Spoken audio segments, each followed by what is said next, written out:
Hello everyone, welcome back to my SP Medicos channel and today we will discuss about format of nursing care plan. So अपने previous video में हमने case study case presentation के format को discuss किया था। आज के इस वीडियो में हम डिस्कस करेंगे नर्सिंग केयर प्लान के फॉर्मेट के बारे में, जो कि आज का जो नर्सिंग केयर प्लान बनने वाला है वो निमोनिया डिजीज़ के बारे में बनेगा। तो आपको पहले मैं बता दूं कि अगर कोई भी आप नर्सिंग केयर प्लान बनाने जाते हो तो सबसे पहले उस डिजीज़ के बारे में आपको कम्प्लीटली नॉलेज होना चाहिए। उसके बाद आप एक अच्छा नर्सिंग केयर प्लान बना सकते हो। तो आज का नर्सिंग केयर प्लान बनेगा निमोनिया डिजीज़ पे। सबसे पहले कोई भी नर्सिंग केयर प्लान बनाने से पहले सबसे पहले उस पेशेंट का आइडेंटिफिकेशन डाटा कलेक्ट करते हैं। उसके बाद आइडेंटिफिकेशन डाटा कलेक्ट करने के बाद आपको कम से कम 5 नर्सिंग डायग्नोसिस उस पर तैयार करना होता है। तो आज का जो नर्सिंग डायग्नोसिस है वो क्या क्या है निमोनिया पे। फर्स्ट है nursing diagnosis infective airway clearance due to increase secretion and inflammation. Means कि उस पर्सन का जो एयरवे है वो क्या है, क्लियर नहीं है, क्योंकि उसमें क्या हो रहा है, एयरवे में एक्सेसिव सिक्रीशन हो रही है और एयरवे जो है वो इन्फ्लामेशन हो गया है। नेक्स्ट डायग्नोसिस है breathing difficulty related to obstruction of airway. उस पर्सन को क्या है, ब्रीथिंग डिफिकल्टी हो रही है। क्यों ब्रीथिंग डिफिकल्टी हो रही है? क्योंकि उनका एयरवे जो है, उनका जो विंड पाइप है वो ऑब्स्ट्रक्शन हो गया है। क्यों ऑब्स्ट्रक्शन हो गया है? Due to excessive mucus secretion की वजह से। नेक्स्ट है हमारा डायग्नोसिस डिस्कलरेशन ऑफ स्किन, मतलब कि स्किन का जो कलर है वो ब्लूइश पड़ गया है। क्यों? ऑक्सीजन सप्लाई के डिक्रीज होने की वजह से, क्योंकि वो प्रॉपर रूप से ब्रीथिंग नहीं कर पा रहा है, ऑक्सीजन सप्लाई उसको प्रॉपर से नहीं हो रही है, तो उसका स्किन का कलर ब्लूइश हो गया है। नेक्स्ट हमारा डायग्नोसिस है anxiety related to knowledge deficit. उस पर्सन को काफ़ी एंजाइटी है क्योंकि वो उस डिजीज के बारे में उसको नॉलेज नहीं है। नेक्स्ट डायग्नोसिस है body temperature increase due to pneumococcal infection. उस पर्सन का बॉडी टेम्परेचर इंक्रीज है क्योंकि उसको न्यूमोकोकल इन्फेक्शन लगा है। तो ये था 5 निमोनिया डिजीज़ का जो 5 डायग्नोसिस, यहाँ पे हमने एक लिस्ट तैयार की है। अब हम बात करेंगे कि कैसे हम एक अच्छा नर्सिंग केयर प्लान प्रिपेयर करते हैं।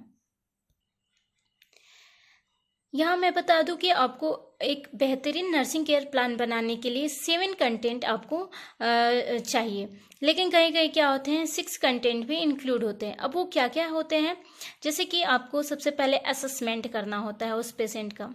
उसके बाद नर्सिंग डायग्नोसिस का कॉलम होगा, ऑब्जेक्टिव या फिर गोल रहेगा, देन नर्सिंग इंटरवेंशन रहेगा, रेशनले होगा, इम्प्लीमेंटेशन होगा और लास्ट आपका आता है इवेल्युएशन।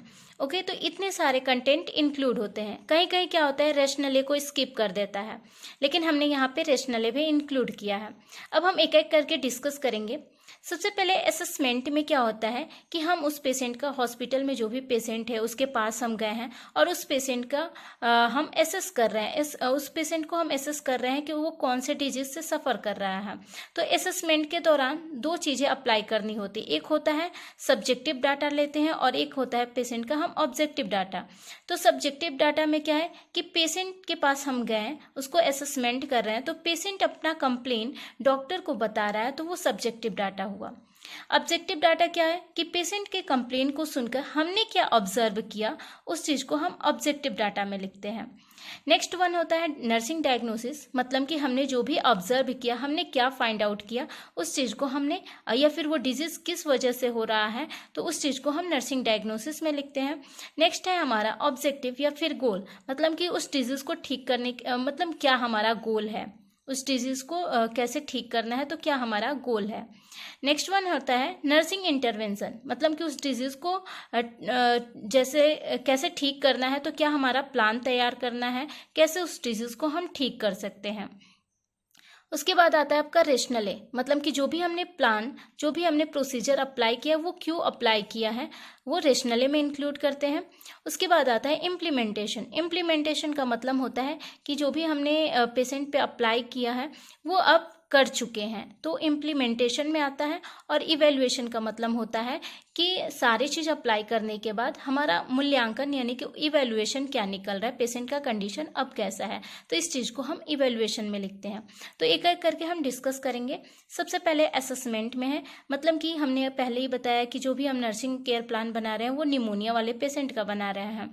तो सब्जेक्टिव डाटा क्या रहेगा कि माई पेशेंट से that I am suffering from fever, suffocation, irritability, sneezing, coughing and chest pain. ये पेशेंट अपना जो भी कंप्लेन है डॉक्टर को कहा। फिर डॉक्टर ने क्या ऑब्जर्व किया, I observe that my patient is suffering from dyspnoea and pneumonia. मतलब कि हमें ये फाइंड आउट किया कि हमारा जो पेशेंट है वो न्यूमोनिया से सफ़र कर रहा है।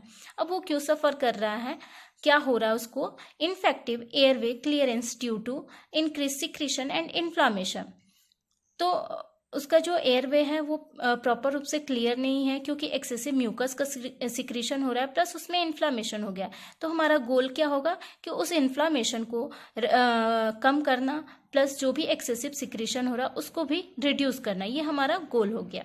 अब हमको इस चीज़ को रिड्यूस करने के लिए, इन्फ्लामेशन को कम करने के लिए क्या क्या अप्लाई करना होगा। तो फर्स्ट पॉइंट है assess the general condition of the patient. Patient के जनरल कंडीशन को हम एसेस करेंगे। नेक्स्ट, इन्फ्लामेशन को रिड्यूस करने के लिए हम एंटी इन्फ्लामेटरी ड्रग्स प्रोवाइड करेंगे। नेक्स्ट, वाइटल साइन चेक करेंगे पेशेंट का। उसके बाद पेशेंट को हाई फ्लूइड जो डाइट होते हैं वो प्रोवाइड करेंगे। नेक्स्ट, पेशेंट को जो भी ब्रीथिंग एक्सरसाइज होता है, एक्टिव एंड पैसिव जो एक्सरसाइज होता है, उस टेक्निक के बारे में हम बताएंगे।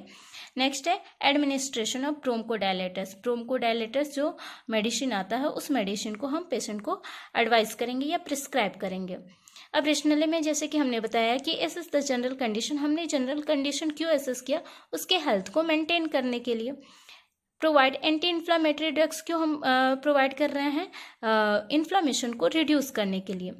वाइटल साइन क्यों हम चेक कर रहे हैं, उसके वाइटल साइन को जानने के लिए। फ्लूइड क्यों हम उसको प्रोवाइड कर रहे हैं, ज़्यादा अमाउंट में फ्लूइड, ताकि उसका जो सिक्रीशन हो वो थीन होकर बाहर की तरफ एक्सपेल आउट हो सके। नेक्स्ट है हम उसको ब्रीथिंग एक्सरसाइज प्रोवाइड कर रहे हैं ताकि उनका ब्रीथिंग जो पैटर्न हो वो प्रमोट हो। नेक्स्ट है ब्रोंकोडायलेटर प्रोवाइड कर रहे हैं क्योंकि ब्रोंकाई क्या हो गई है, नैरो हो गई है, तो उस ब्रोंकाई को डायलेट करने के लिए ब्रोंकोडायलेटर प्रोवाइड किया जा रहा है। तो ये था रेशनल। अब हमने इम्प्लीमेंटेशन में बताया है कि जो भी प्रोसीजर हम अप्लाई कर रहे हैं, तो इम्प्लीमेंटेशन में क्या है वो चीज़ अब हम पूर्ण रूप से अप्लाई कर चुके हैं। तो सेम उसमें क्या है, ईडी जोड़ देंगे, मीन्स कि अप्लाई कर चुके हैं। यहाँ पे एसएस है तो यहाँ पे एसएस रहेगा, यहाँ पे प्रोवाइड है इंटरवेंशन में तो यहाँ पे प्रोवाइडेड, यानी कि हमने ये जो भी प्रोसीजर अप्लाई किया है तो वो अब कंप्लीटली अप्लाई कर चुके हैं। नेक्स्ट है इवेल्युएशन। इवेल्युएशन मतलब ये सारी चीज़ करने के बाद हमारे पेशेंट का कंडीशन क्या है, तो सब चीज़ हमने अप्लाई कर दिया है, तो 2 घंटे के बाद हमारे पेशेंट का जो कंडीशन है वो क्या हो गया है, नॉर्मल हो गया है। तो ऐसे करके हम क्या करते हैं, एक बेहतरीन एनसीपी को तैयार कर सकते हैं। एक और हम डायग्नोसिस पे आपको बता दे रहे हैं। निमोनिया का फर्स्ट डायग्नोसिस यहाँ पे कंप्लीट हो गया। अब सेकेंड डायग्नोसिस हमारा क्या था उस चीज़ के बारे में डिस्कस करेंगे। जैसा कि आप यहाँ सेकेंड डायग्नोसिस भी सेम वैसे ही बना है। हमारा सेकेंड डायग्नोसिस था breathing difficulty related to obstruction of airway, मतलब कि उस पर्सन को ब्रीथिंग डिफिकल्टी हो रही है क्योंकि उसका जो एयरवे है उसमें ऑब्स्ट्रक्शन हो गया है। क्या चीज़ से, एक्सेसिव म्यूकस की सिक्रीशन की वजह से ऑब्स्ट्रक्शन हो गए हैं। तो उसके अकॉर्डिंग भी हमने यहाँ पे क्या किया, असेसमेंट किया है, उसका गोल तैयार किया है, नर्सिंग इंटरवेंशन प्रिपेयर किया है, रेशनले इम्प्लीमेंटेशन एंड इवेल्युएशन प्रिपेयर कर दिया है। तो ऐसे करके हम क्या करते हैं, एक अच्छा नर्सिंग केयर प्लान तैयार कर सकते हैं। तो आज के वीडियो में बस इतना ही। नेक्स्ट वीडियो में अब हम नए वीडियो के साथ मिलेंगे। तो चलते हैं, बाय बाय, थैंक यू।